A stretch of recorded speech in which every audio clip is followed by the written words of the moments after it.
Hello everyone, Amanda here. So I'm going to start on my time to cook lap book. So I've got, these are the pages. I'm going to keep the journal this size, the journal part of it this size, which is, let me just measure. I've got these two 5 3/4 roughly by 8. So 5 3/4, so it needs to be 6 by 8 1/4. 6 by 8 1/4 needs to be that minimum, so 6 by 8 1/4. So I'm just going to get my craft knife, and I've got some, if I just zoom out ever so slightly, it won't zoom out any further. I've got these, the chipboard, but they're the lighter weight chipboard. I don't know how many millimetres they are, probably 1. They come from the back of scrapbooking paper, and I've kept them, knew they'd come in handy. So I've got 2 of these. So what did I say, 6 by 8 1/4. So I'm going to need 3 at that side. But what I'm going to just do is just write it down, because my memory, 6 by 8 1/4, I will forget. So this needs cutting in half first of all at 6 inches. So let's just find the halfway mark, which is there, 6. And I can draw on this because I'm going to cover it, so don't matter if I've got pencil. 6. If I do a few, I'm not putting this through a paper trimmer because it will blunt it, chipboard will blunt it, and I don't want that. So let me just join them lines up. Okay, and I'm going to use a knife to cut it. It's rough, but it doesn't matter. And then I've got this sharp knife. Okay, if you're using knives, do be careful. I'm just going to turn it that way. So, and I am on a glass mat as well, and I've got a metal edged ruler, so do be careful. If you've got a guillotine, that's great, that self sharpens, or if you've got plenty of blades and you don't mind using your blade, you can cut the thinner, the lighter weight chipboard quite easily on a trimmer. You just might need to go backwards and forwards a few times. I don't have loads of blades at the moment, so I don't want to be using. So that's 2. So let me just do this one. I might fast forward this for you. Okay, so I've got 3 pieces here, which are roughly 6 by 8 1/4, and then I've got 2 spine pieces which I roughly, because I can't draw straight or cut straight, they're roughly 1/2 inch. I'm not going to worry too much if they're not perfect, it doesn't matter as long as I line them up straight. Now lap books are, when you look at them online, are normally larger, which is why they're called lap books. I'm just choosing to take the concept of a lap book and make it a little bit smaller. Alright, so the idea of them is that they're kind of interactive, and you know, you can add journals to them, but they're not like your normal standard journal, etc, etc. So I've got those, and then I've got some spine pieces which are 1/2 inch. I've just done, did I cut 2 or 3? I can't remember, but I'm going to choose the ones which are the straightest. So what I'm going to do is I'm going to attach each one of these to each other. And what I'm going to use is masking tape. I've seen a few people use masking tape and duct tape. I'm going to use masking tape because it's papery. Because what I'm going to do is, I'm going to, let me just move all of my printing out of the way. I'm going to put it all together, and then I'm going to decoupage the whole thing front and back with book pages. Alright, so I don't know if I want... Yeah, I'm going to need 3 spine pieces. And do I just want... You don't have to have spine pieces, you can just have them stuck to each other with a small gap so that they fold over, but I'm putting spines in so that it's just a little bit I don't know if neat is the word, but I know what I mean. Just so that it folds over nicer, because I am going to be putting a journal in. I'm not sure how I'm going to attach the journal part yet. No idea. Whether I'm going to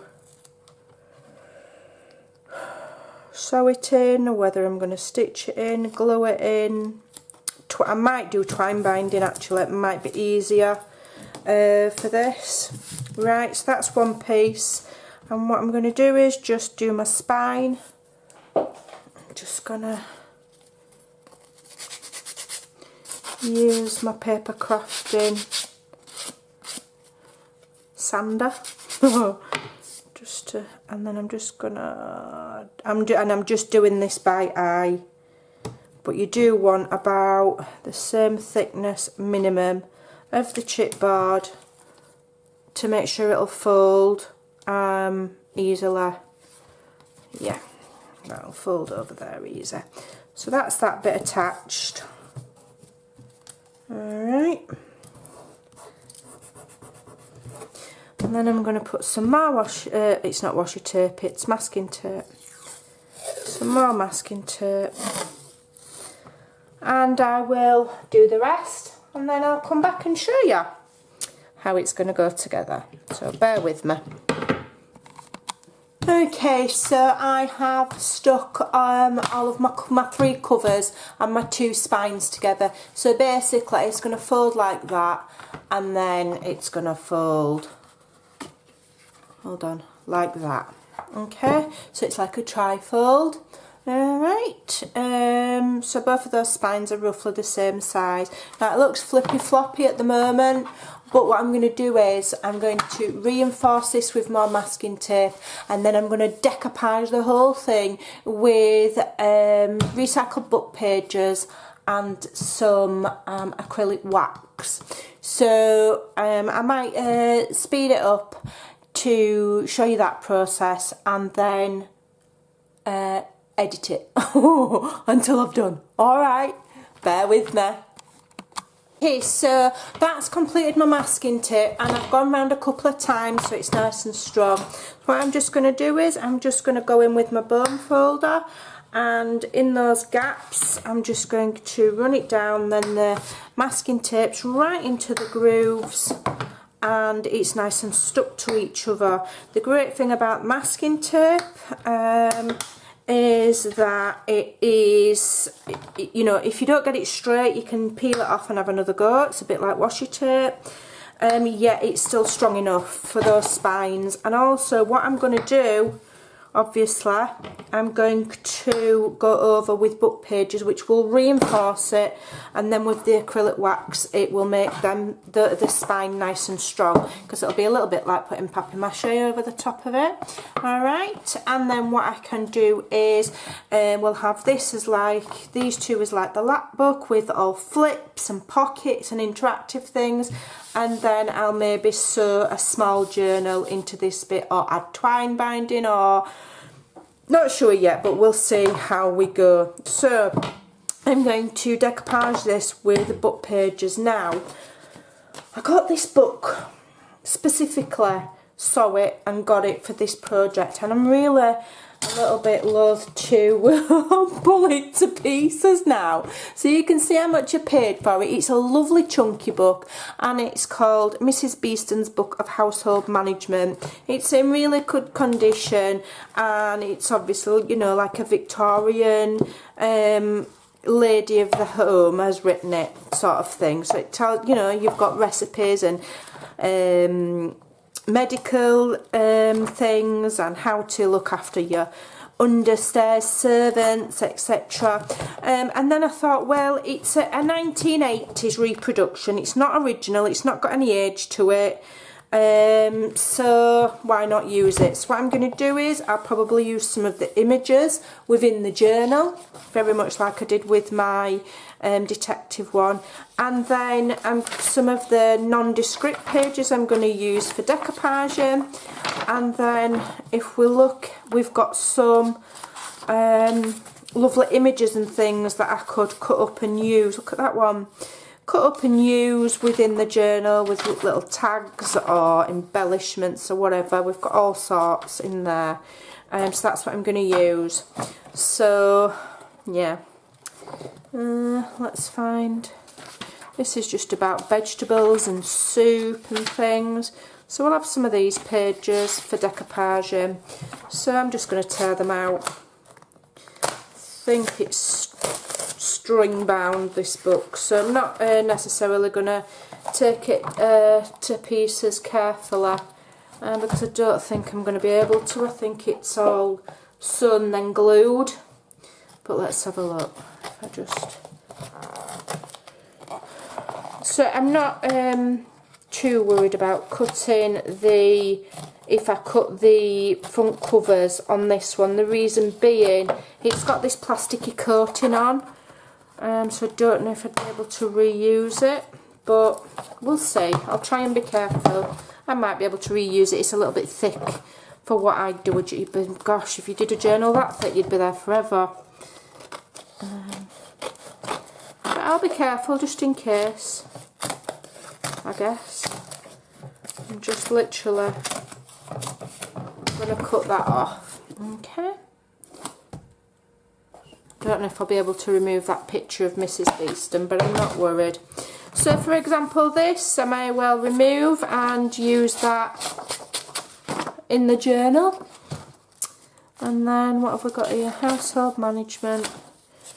If we take it from the back, I just ripped that other page out. Let me see if I can deconstruct it so that they come together a bit easier. Because it's been bound in modern times, it's all just, there's loads of glue on there, so I don't think I'm going to get any of those pages out nicely. So yeah, no, I'm not going to be able to get any of the pages out nicely, so I'm just going to remove them as I need them, and I will show you how I'm going to decoupage. So I'm going to decoupage, stick those on. I've got a big paintbrush somewhere that I use for that. So I've got paintbrush here, alright, and I'm going to use some mixed media. Not mixed media, what am I on about? Yeah, matte medium. I'm going to use matte medium to stick the pages on, and then when it's all dry I'll go over with acrylic wax to seal it. So literally all I do is just blather it on. Literally just blather it on. Okay, so,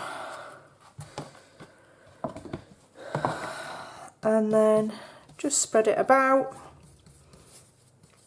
Oops.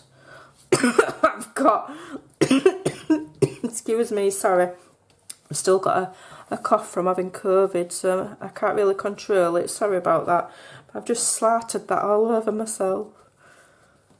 Yeah, there we go. So what I'm going to do is I'm just going to rip it just so it's not necessarily all just straight edges, and then I can layer up over them. Hold on a minute, let's do that one. Yep. And I'm just going to leave a border so that I can cut the edge and tuck it under. Yeah? So that's that one on there, and then just go over the top. And I'm doing it quite slapdash because I'm not too worried. Okay. Yep. Some more on. And then this is where I'll start and layer up. You know, like this, where it's ripped and it's a bit more interesting. That over there. And I'll just splatter this on and keep going until both sides are absolutely covered. Okay, and what I'll do is I'll bear in mind around my joins to make sure that they move and that they're free and not all stuck up. I might end up with some bubbles in it. I'm not really bothered because I think it'll add texture. So if I do get some bubbles, don't matter. So I may well go over the top with some images. This is just a base for the lap book. Okay, so I'm going to carry on with this, and please join me in the next video where hopefully this will be finished and I'll start and think of how to make some flips for us. Alright, so hopefully you'll give it a go, follow what I've done, and then when we're ready for video 2 you'll be able to do the flips with me. Alright, bye for now.